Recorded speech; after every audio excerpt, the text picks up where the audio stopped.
How's it going, everyone? BrewUnited here, back for my 10th video, and as promised, Phantasy Star. One of my favorite games, and actually the game that got me into role-playing games.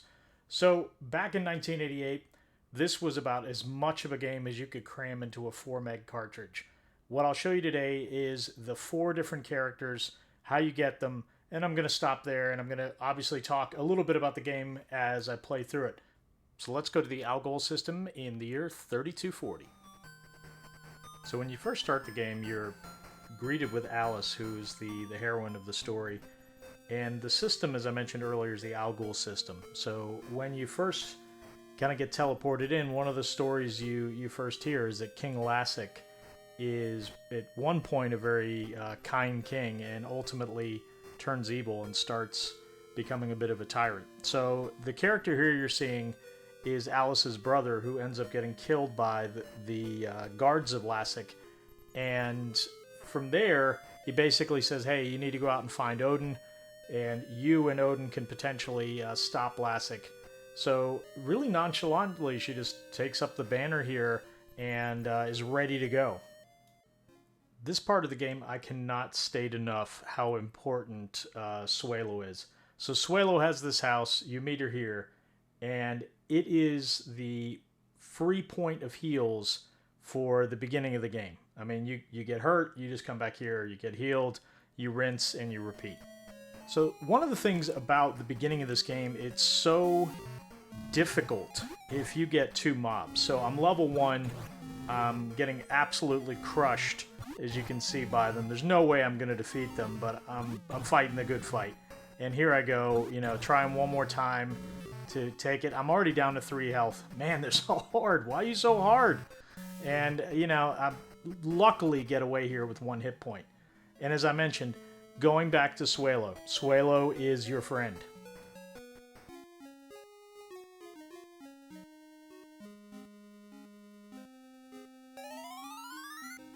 Alright, back to full health. Let's make another attempt at this. So one of the first things you need to do at level 1 is if you get more than a couple of mobs on you, here we are, just 1, you just might as well run. And this is just in the simple part, which is the grass. If you actually go into the woods a little bit further, you'll absolutely get wrecked. I mean, there's no way you can fight 2 mobs out here at level 1, and it's even harder if you get a little bit further in. So, here we go. So, 1 down, only 4 experience. Every mob in the game has a treasure chest, even if it's a flying eyeball. That's one thing I don't understand, but it's fantasy. Let's just keep going. So back to Swala for the second of what would be 134 times. And go back to her and get healed. So I know you're not here to watch this 132 more times. Let's speed this up. 3 hours later. Oh, so much better. Okay, level 8, around 1,500 macetas in the bank, and we're going to go ahead and upgrade our weapons a little bit. So the first thing I'm going to do is get a ceramic sword. It is 1,120. You can see each one of the fights has given me 13 and 26 on the high end. So do the math and figure out how many times I had to kill things. Okay, so we're off to get our second party member, and one of the items you're going to need for that is in this hut just around here, and you need to get the Laconian pot. Believe it or not, you're going to be trading that pot for a cat, which is your second character named Meow.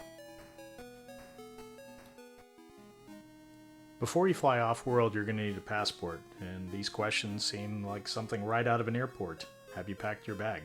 Has it been with you at all times? Of course it has.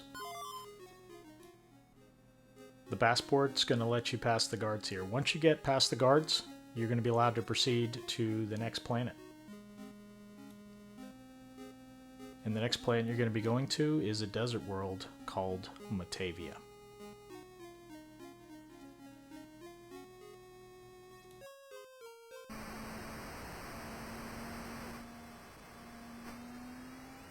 Something else I always find a little interesting in these types of games is, here we are in space flight, and I'm running around with a sword, and some of your characters have axes.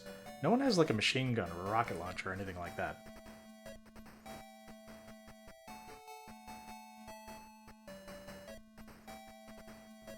See, look at this guy. He's got a gun. What am I going to do? Fight him with a sword?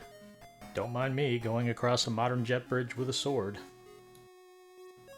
And here's our friend who is going to trade the rare animal to us for Laconian Pot, or Billion Macetas, which obviously I don't have.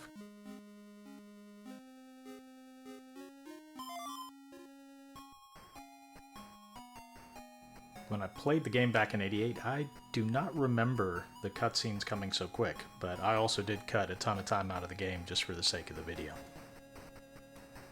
So the next character we're going to get is going to be Odin, and you can't get him until you get Meow because he has a bottle around his neck with a cure for Odin's petrification from trying to fight Medusa. Now let's get back on the plane, head back to Palma.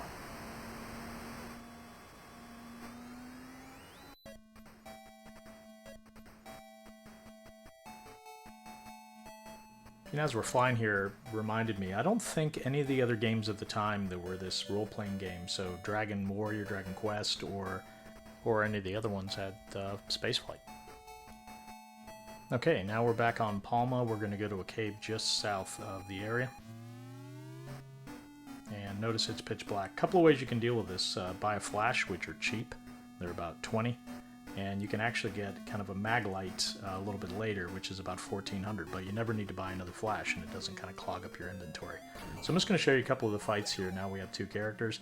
The distinct slashes you'll see are actually unique for Meow and also for Alice. And when you get Odin, his even looks different. And when you upgrade weapons, I've noticed for Meow, we'll show that a little bit later in the video, he actually has upgraded slash attack. And tucked in the back corner is the Petrified Odin. So what we're going to do is use the item. It's searched here for some reason, I don't know why, but it actually tells a little story that I didn't realize. So we're going to use the Algol. And there we go. Now you start seeing him turn back to normal.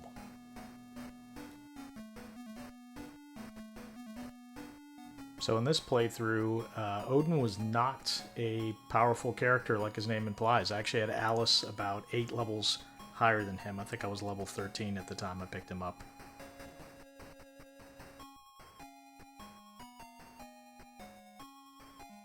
So at this point, Odin's talking about two different things. One, he has a kind of a mythical axe he can pick up from Medusa, and also he can pick up a compass shortly, which I'll show you in just a couple seconds here.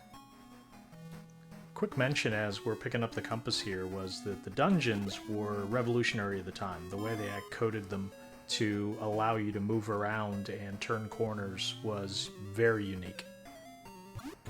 So going into this next dungeon, we find an interesting point, because the only point of going into this dungeon, despite maybe a couple of treasure chests of gold, is to actually go in and buy a shortcake from a vendor. So you go 3 levels deep into this dungeon, only to find a guy at the bottom who's selling shortcakes. How does he stay in business? I mean, there's so many questions here. What kind of guy is he living down here, killing these mobs? I have no idea. Anyway, let's go back to see the governor. So you need the shortcake to be able to give to the governor as an offering. Once you give it to the governor, then he writes you a letter that you can then take into a dungeon a little bit further up on the left on the map. And from there, you can actually get your final character called Noah. Follow the yellow brick road. And here we are, the unassuming governor's mansion. And this is one of the only rulers that is truly against the Evil King Lassic. So he offers you help in exchange for a shortcake. The story is really starting to not make sense now that I'm an adult. But you give him a shortcake, and as I mentioned, you get a letter, and then you take the letter into the cave in the north, and we're going to go show you how we get to our friend Noah. So all what I've done so far is to get Meow, Odin, now we have Noah, our final character. So we have all 4 characters to head towards the end of the game. It's nowhere near the end of the game, but when you have the 4 characters, you're able to progress without all these weird side quests. And there's a lot of little fun hidden gems in the dungeons that you can pick up. So that's a wrap. Got all 4 characters, and we are off to find the Evil King Lassic, as I mentioned. So I hope everyone enjoyed the video, and if you did, please give it a like. And if you like the content I'm producing, please subscribe to the channel. See you, everyone.